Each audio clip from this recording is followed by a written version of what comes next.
Our society is changing dramatically, but you probably already noticed that. You probably also noticed that it's becoming more and more difficult to get things organized, and that's not always beneficial to the results of your organization. But would you like to know what we believe is causing this? And more important, what we can do about it? Our current society is characterized by an extreme increase in changes. These changes are bigger, they occur faster, and they're mainly caused by developments in technology.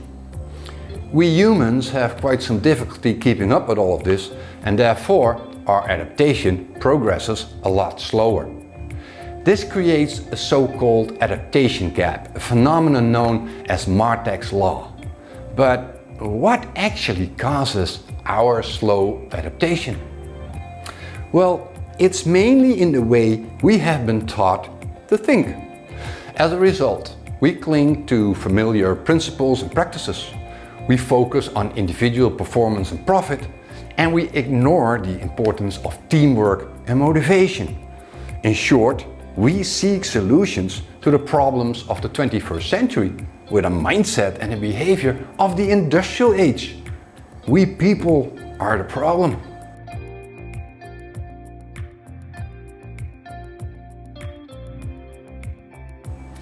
And this mindset reappears in our organizations. We look for solutions in formal organization. We focus on rules, processes and hierarchical structure, and we see fixed management as the only solution for governance and decision making. And this is why most of our organizations are shaped like a pyramid. They have at least 10% management overhead and communicate through long chains. They have fixed functions, and there's little autonomy for the people who actually have to solve the problems. As a result, our organizations are not very efficient, and even worse, they're not very adaptive, innovative and connective. Can't this be done better?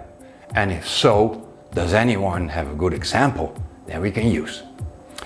Well, as a matter of fact, someone does, and we call her nature.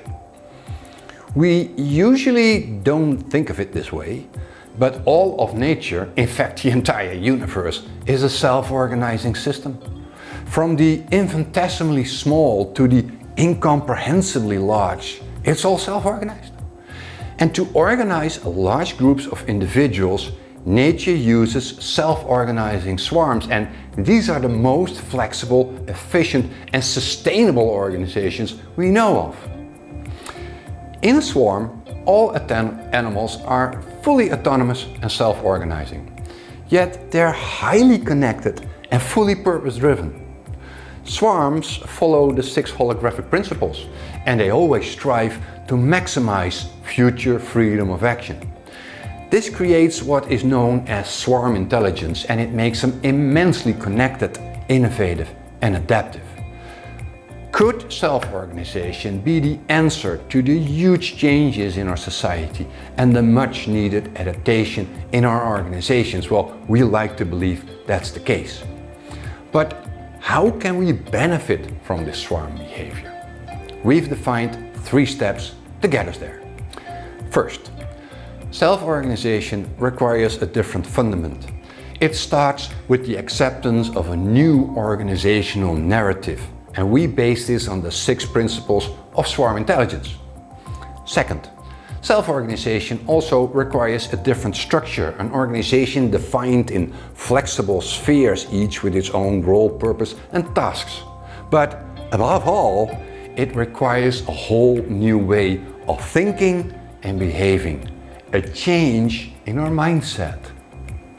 Now, in my book Swarm Organization, I introduced the swarm solution, a best of both worlds combination of both human and natural organization behavior.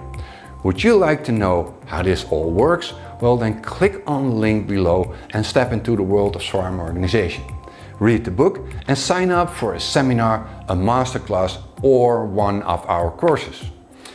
At Swarm Organization, we embrace the organization principles of nature to create organizations that are much more enjoyable, sustainable and profitable for both people and planet. I hope to see you soon.